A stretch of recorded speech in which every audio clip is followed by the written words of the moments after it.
reconsider the name of this video series because I'm transitioning from Andrew to Jessica. I'm gonna have to reconsider the name of this. That's for another day, though. In the meantime, hello everybody, and welcome back to another episode of Andrew Rants, the video series where I stand upon my metaphorical soapbox pedestal the world, and I bitch and complain about things that annoy me, bother me, and just plain piss me off, and what the and fuck. Yeah, I've said it. Do I plan to be monetized by YouTube? Hell no. Do I have a chance of getting monetized? Hell no. What has got me pissed off? This, if I did my video editing correctly, this has me pissed off. This right here. Do you see it? Do you see this? It's not my finger. It's not my finger, though I'd love to get the finger. It's Zoey 102. Oh, wait a minute. I hear you go. But whoever you are, don't be upset about Zoey 102. It's just a god-awful spin-off movie thing for Zoey 101, and that wasn't that great of a show. To hell with you, I say. Zoey 101 was actually a really good show. Now, for those of you that don't know what Zoey 101 is, back in the 2000s, Nickelodeon was trying to find itself. You know, apparently having success as a network for kids, it actually was out before Cartoon Network existed, wasn't good enough for them. Having Nicktoons that were bringing in money left and right wasn't good enough for them. Having to create the little yellow piss-colored tampon alternative wasn't good enough for them. They wanted to dive into live action. Disney was doing it, why the f can't we? Well, for a very simple reason. See, Disney had their own versions of live-action shit, and it sucked, but there were some times in the rough. Even Stevens. I'll even throw Lizzie McGuire into that nightmare. Hell, Hannah Montana. I'll throw that abomination into that pile as well. But Disney, that's all they did. That was Disney's entire shtick. Live-action shit. That was Disney. When you think Nickelodeon, I think Nicktoons. I think Rugrats, Hey Arnold, Doug, Ariel Monsters. I think cartoons. With some uniqueness down the road in, like, movies. Or I think Snick. You know, the block for teenage people and, you know, higher up children, like 10 and 11-year-olds. I think that when I think of Nickelodeon. Do I possibly think of, well, yeah, you get the point. But in the mid-2000s, and actually the early 2000s, Nickelodeon decided they wanted to expand themselves. And one of the first many series that we got in this abomination of our eye sockets was iCarly, a show created by Dan Schneider. Now, for those of you that don't know about that fat son of a bitch, let me explain something very quickly for you. Dan Schneider is the reason why Nickelodeon is now on a permanent FBI watch list. And if they're not, they're gonna damn well be. I could guarantee it. But needless to say that during his tenure at Nickelodeon's head of producing shit that made teens and tweens cream their jeans, was a show called Zoey 101, which for me was sort of like a personal soap opera that I got to enjoy and watch. There was Chase, the guy that was so interested in Zoey, the girl who was one of the first ever females to be able to go to PCA, or Pacific Coast Academy, a fictional school set in beautiful, Malibu, California? You know, California, the mystic land, for those of us that live on the East Coast. When you hear the world of mystics, you think California. Me personally, I think somewhere west of where I am, but not that far west. I think California, I think earthquakes. I think overblown celebrities. California's on my permanent never going to list because I know the Kardashians are still living there, and I ain't setting foot nowhere where those 5 whores have tread. That being said, Zoey 101 was one of my favorite shows as a kid. Well, actually, as a teenager, I should say. I enjoyed the show. Keep in mind, I actually grew up with no concept when it came to soap operas. My mom watched them, my grandmother watched them. I preferred cartoons and Power Rangers. Yeah, that's exactly what I said. So it comes to no surprise to me that when most people would think of Zoey 101, they would instantly think of it as, that show that was on after iCarly. Yeah, because iCarly took 90% of the spotlight, and Zoey 101 kind of had its own little niche group on like a Friday, Saturday, or Sunday night. By the way, thanks a lot, Nickelodeon, for your wonderful choice in programming. Can't fuck up more, can ya? Well, Paramount apparently did. And I'm pretty sure it was Paramount that did this one, but Zoey 102 finally dropped. And I kind of feel like it needed to go back into the oven because it wasn't done yet. Oh, God. So I haven't even gotten to watch this abomination of my eye sockets. I have watched reviews of it. Now, why have I not watched it, you ask? What has stopped me from watching this? One very simple answer, dear viewer. I'm not stupid enough to subscribe to a streaming service that fucks people over! There. Now you know. But I digress. I'm still not a huge fan of Zoey 102, and from the reviews I've watched, I'm not the only one! And I loved Zoey 101. I loved all of it. Yes, the first season was massively bad. No one will argue that. Keep in mind, it's that awkward phase you are in high school where you go here and it's, oh, I'm a freshman here. Yeah, new place, new school. This is I hate it here. I hate y'all. Piss off. That's how it felt like the first season. But it definitely did pick up with the following seasons. Especially when we finally had to separate Zoey and Chase from one another, which really made their love grow for one another. Where did that go in the finale of Zoey 101? They got together, right? Right? No! No! They didn't get together! Apparently there was a nice little spin-off little tidbit thing that was thrown out online where Chase's best friend, whose name escapes me at the moment, ran into him as he's about to propose to his girlfriend and gives him the letter that was left in the PCA time capsule from Zoey. And basically saying about how she actually did like him. Yeah, she actually liked him. Keep in mind, this is the same guy that beat the crap out of two of his friends, one of which I really can't think of the name right now. It's bothering me. This is the guy that begged and pleaded with his parents to let him go overseas to London to go to the school that Zoey was going to, only to find out that she went back to PCA. Love makes you stupid sometimes, don't it, kid? Yes, these two were apparently destined to be together. I love the one episode of Zoey 101 where it was basically a made-for-TV movie where they were hanging out and I think it was with Logan's dad or something. Yeah, it was Logan's dad. He's doing this little reality show and everybody got this really cool phone and Zoey kept losing hers because she kept putting it somewhere. Chase accidentally got it to delete a message that he had sent her. Literally could have just said, I found it here. Knew it was yours, wanted to give it back to you, didn't get a chance to. I did not try to sabotage this. But instead he was looked upon like an asshole, all because he wanted to keep the fact that he was in love with her a deep, dark secret. Here's a newsflash, though, for you boys and girls. That shit didn't work. She knew already.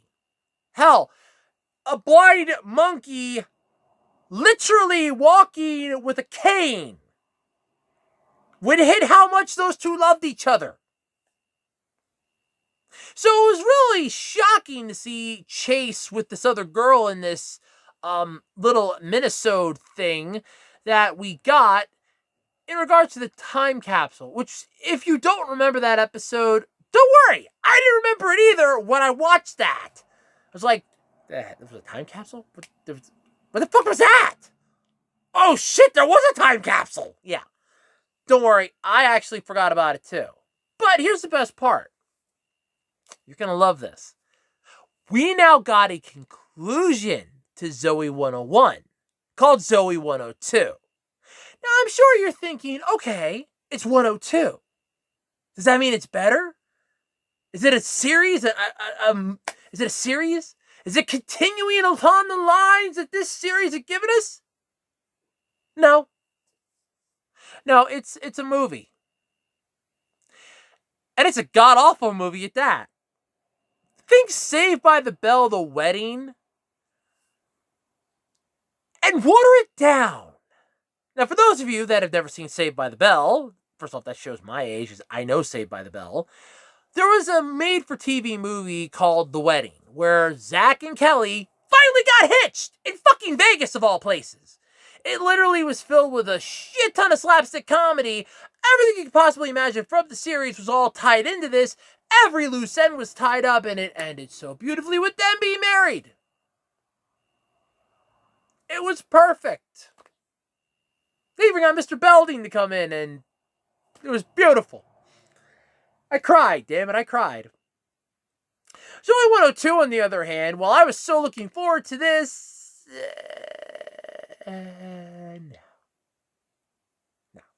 no, because apparently somebody, either at Paramount or in the writer's room, or somebody decided to say fuck it when they were writing this script.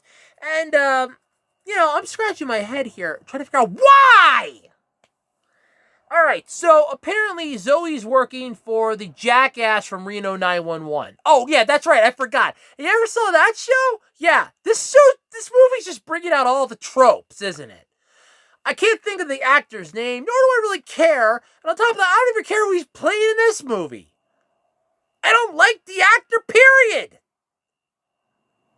So it's obviously Dangle from Reno 911, who's Zoey's boss. And by the way, Zoey's being treated with sexism. Now, for those of you that don't know what that is, because honestly, how would you not know what that is? This is the era of the woke community. How would you not know what that is? Sexism, or sex discrimination, I should say, is basically what Zoey's being treated as. She's being basically disregarded because she's female in a male-populated world. As a transgender individual, I find that offensive. Hell, I found it offensive. I'd find it offensive even if I wasn't transgender. I'd find it offensive. But here's the point that gets my balls, okay? This is what pisses me off. The entire plot of Zoey 102 is Logan and Quinn getting married. Like I said, take Saved by the Bell, The Wedding, and water it the fuck down. That, my friends, is this fucking movie. Wait. I'm sorry. I'm not reviewing this garbage. I'm pissed about this garbage. Why would I review something that's actual garbage? I'm sorry. You thought I cared for a moment. No. I'm sorry. I do not care. My amount of caring is 0. 00. -0. But it gets better. Well, better for me to get my rage out. Worse for you that have to sit through this. And we're only 13 minutes in here. So apparently, because Zoey's being treated like garbage at her job, she basically has not been keeping in touch with all of her former classmates from PCA. And they're all living successful lives. I know that feeling oh so well. Most of my classmates at high school are either married, divorced, getting alimony, very successful, very happy. I'm sitting here bitching about a movie based off of a TV show that I watched while in high school. Actually, not even in high school. I think I started watching that when I was out of high school. So, yeah! Go figure, right? Stay in school, kids. Anyway, because of this, she's kind of hesitant to go to Quinn's wedding, even though she was invited by Quinn herself. She decides to go, however, she also finds out that because her job's on the line at this point, and she's being treated like crap anyway, she has to be there for the live finale of this reality show she's a part of. Yeah, she works for some reality show, which, by the way, thanks to the writer's strike currently going on, by the way, the writers have my sympathy and my support in this. Stay out on strike as long as you want. Show those companies that you mean business. You got them by the balls. You know that. Because of that, she has to be at the live finale for this reality show. Yeah, great, okay. It happens to be the same day as Quinn's wedding. Perfect. Yeah. Is there anything you could hate about this? Oh yeah, there's a lot. So it turns out PCA's been shut down. Why? Oh, I would assume COVID, it sank into the sea, building caught fire, uprising of the woke community. How the fuck should I know? But I'm assuming it's one of those, right? No. No, apparently the dean was embezzling the money and gambling it away. Gotta love private institutions, right? You bastards. Anyway, because of this, there is technically still the campus of PCA, but there is no PCA itself. That'll hold up momentarily. So I'm kind of giving a review of this from the reviews that I've seen, but don't worry, it's not any better if I'm reviewing it.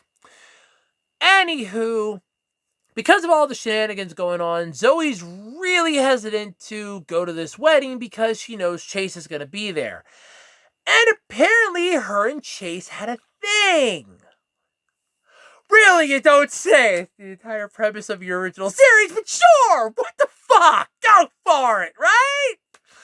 Yeah, apparently their thing was they went to Hawaii and she left his ass. In Hawaii! Now look, I'm sorry. I am not the type of person to ever get really enraged and angry about something. Oh wait, yes I am. I have an entire video series dedicated to this. You're currently watching it. Excuse me for a second. You did what? I'm sorry. You did what? What? The guy went to London for you. The guy beat his two friends' asses for you. He showed up at the fucking prom in the last episode and he pulled one of the best cool-ass moves in the world, sitting on the fountain waiting for you to come out. Sure, he fucked it up trying to get off the fountain, but still, it was a badass moment, god damn it! You leave his ass in Hawaii? In Hawaii?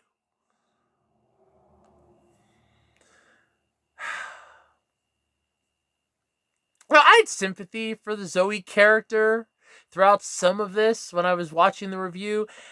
And when I found out she left his ass in Hawaii, here's my sympathy. Did you hear that? Hey, sympathy! Let me know when you hit China! I want to say hi! Yeah, I have no sympathy anymore at that point. In all honesty, there's no point in having sympathy for a character that's not easy to sympathize with. Why bother? Oh, but wait. It gets so much better. Apparently, there's a subplot with Mark and the girl with the lisp. I can't think of her name. And apparently, they now have a podcast, and she treats him like shit. You know, I remember Mark was with Quinn in the last bits of the series. They were a thing. There's like an entire thing about it because he broke up with her at one point and Quinn was completely fucked up in the head about it. And there was a whole episode dedicated to it. What the hell happened? How the fuck did she get with Logan? You know what? I don't care. That's silly for me to say that. But this movie made me not give a shit about any of these characters. And by the way, Power Rangers called. The 30-year-olds trying to be younger than they are, they did it first, they'd like it back. Yeah, you have 30-year-olds trying to pretend they're in their early 20s.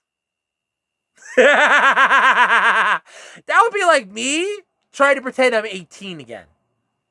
I'm almost 34. That ain't happening in this lifetime, friends. Not happening. Okay, that ain't happening.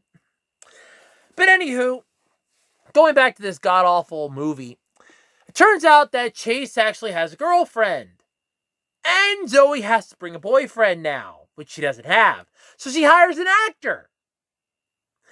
That's going to be important in a moment. Trust me on this. Where was I? Oh yeah, Mark and what's her name with the lisp, whose name I can't remember either. Another forgettable character. Anyway, they have a podcast where they talk about true murders. Obviously, this movie was trying to rip off Only Murderers in the Building, another series from Hulu that I cannot stand. Like, I'm sorry, when you want Steve Martin and what the hell's the other guy's name? Isn't it two Steves and a Selena? Isn't it two Steves and a Selena? Steve Martin, the guy that played Ed Grimley, whose name I can't think of either, and Selena Gomez. I know Selena Gomez, Steve Martin, and it's the guy that played Ed Grimley. Martin Short, that's it. Okay, so it's a Steve Martin and a, thank you. I just love it. A Steve Martin and a Selena. I hate Only Murderers in the Building, by the way. I could go on an entire tangent on that. But sure, apparently these two have a true murder podcast. How the fuck popular could those things be? I did a podcast for 5.5 years where I talked about shit I was looking up online. Explain to me how that got itself a whatever. But apparently their true murder podcast, yeah, apparently, I can't think of what this girl's name is either for the life of me, but she treats Mark like shit. He's an employee. He's married to her.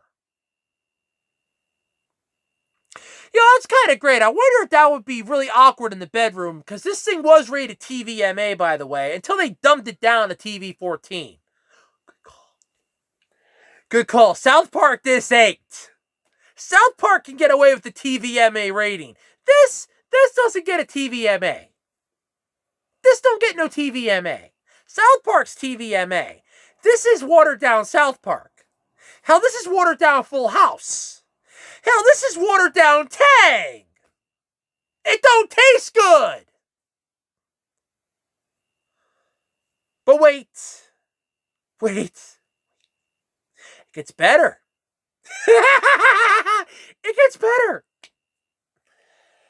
So it turns out that Zoey's actor boyfriend, yeah, the guy she had to hire to be her boyfriend, turns out he's the murderer. He's the Malibu killer that they've been looking for their podcast. They catch the son of a bitch, and it turns out that he actually is, because there's a body in his fucking trunk.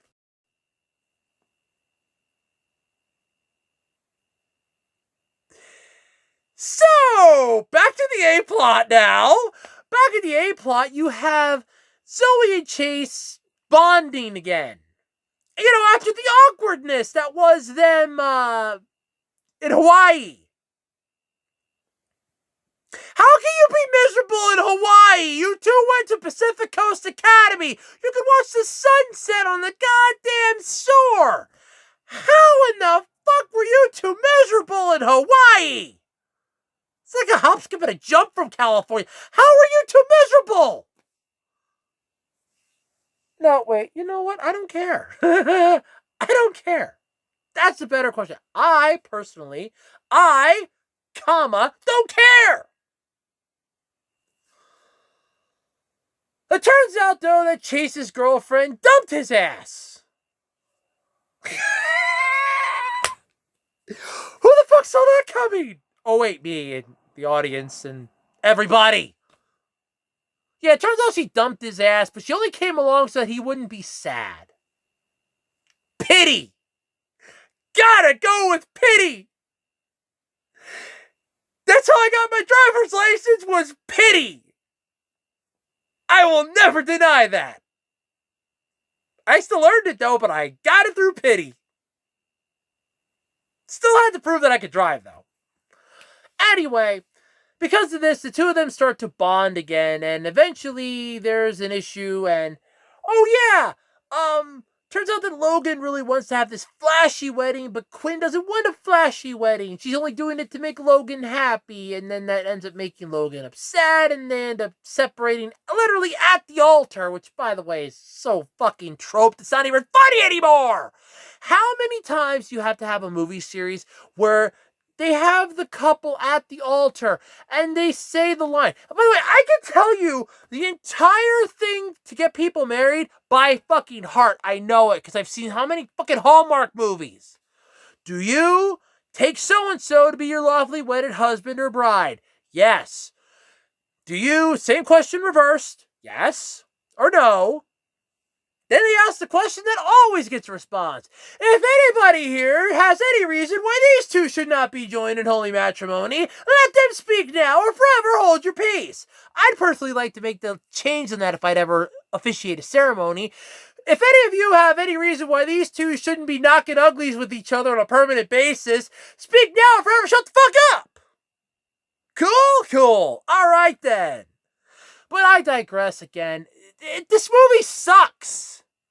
Look, the iCarly reboot for Paramount Plus was a bomb that just refused to stop detonating.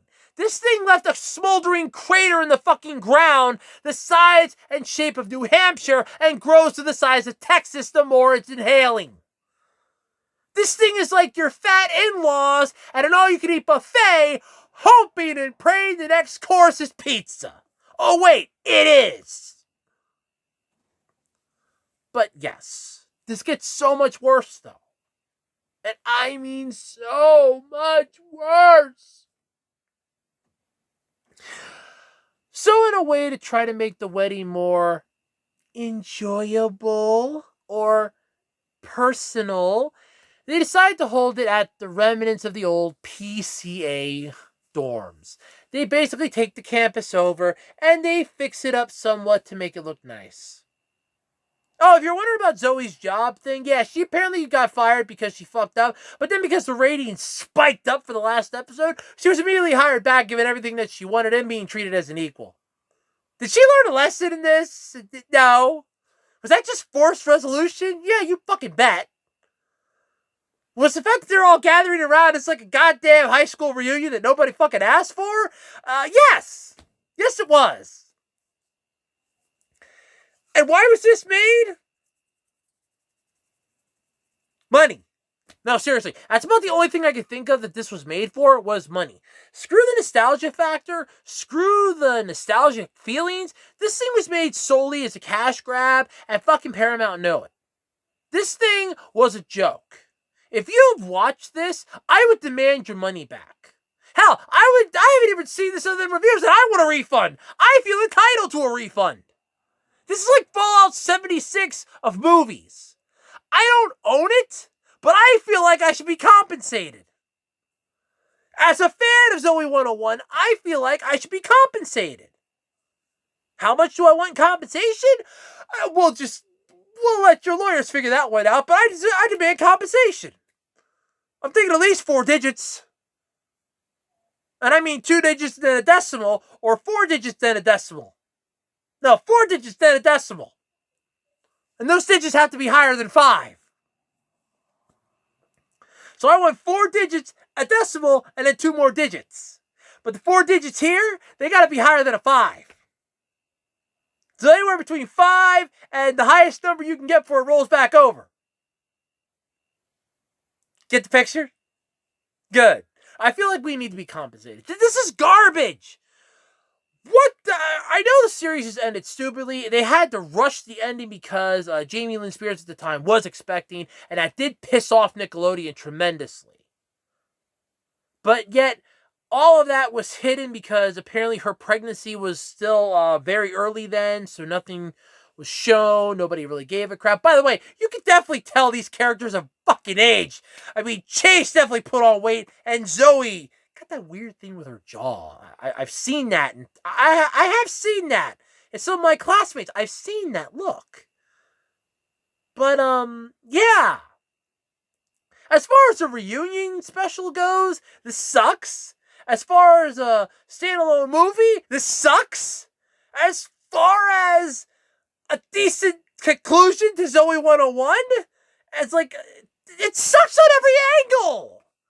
Every plateau you put this on, it blows. And you had the audacity, the gall, to put this up for people to watch? The fuck is wrong with you? The hell is wrong? What the hell is your malfunction? You actually thought that people would enjoy watching this garbage? You thought that? I'm sorry. This came from the same minds that were okay with the iCarly reboot.